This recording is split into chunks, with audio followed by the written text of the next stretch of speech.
అంతరిక్షంలోకి నీటి ఎలుగు. ఇస్రో, యాక్సియం స్పేస్ ఎక్స్లు సంయుక్తంగా మే 2025లో అంతర్జాతీయ అంతరిక్ష కేంద్రంకు పంపనున్న యాక్సియం మిషన్ 4లో వ్యోమగాములతో పాటు నీటి ఎలుగుబంటి అనే అరుదైన సూక్ష్మజీవి కూడా ప్రయాణించనుంది. ఈ mission SpaceX crew Dragon C213 వ్యోమనౌక ద్వారా నిర్వహించబడుతుంది.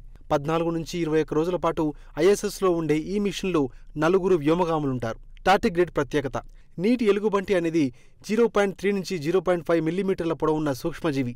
భూమిపై అత్యంత కఠిన పరిస్థితులను తట్టుకొని జీవించగల DNAను కలిగి ఉంటుంది. పర్వతాలు, సముద్రాలు, ఎడారులు, సూర్యరశ్మి తాకే ప్రదేశాల్లోనూ జీవించగలదు. నీటి ఊబిలో ఎక్కువగా కనిపించే ఈ జీవి తన కణాల్లో నీటిని భర్తీ చేసుకునే సామర్థ్యంతో సంవత్సరాల పాటు బతకగలదు. ఈ జీవి DNAను అధ్యయనం చేసి సూక్ష్మ గురుత్వాకర్షణలో దాని పునరుత్పత్తి, భూమి అంతరిక్షంలో జన్యు వ్యక్తీకరణ మార్పులను ఇస్రో పరిశీలించనుంది. అత్యంత శక్తివంతమైన సూర్యరశ్మితో పాటు గురుత్వాకర్షణ కలిగిన వాతావరణంలో టార్టిగ్రేడ్ DNAలో జరిగే మార్పుల ఆధారంగా వ్యోమగాములకు రక్షణ వ్యవస్థలను రూపొందించనుంది. ఈ పరిశోధన ఫలితాలు గగన్యాన్ మిషన్కు కూడా కీలకంగా ఉపయోగపడతాయని ఇస్రో భావిస్తోంది. కాంపిటేటివ్ ఎగ్జామ్స్కు ఉపయోగపడే జీకే కరెంట్ అఫైర్స్ని ఎప్పటికప్పుడు తెలుసుకునేందుకు మీ ఫోన్లో డైలీ బైట్స్ కరెంట్ అఫైర్స్ యాప్ను డౌన్లోడ్ చేసుకోండి. ఈ పోటీ ప్రపంచంలో నిరంతర అప్డేట్గా ఉండండి.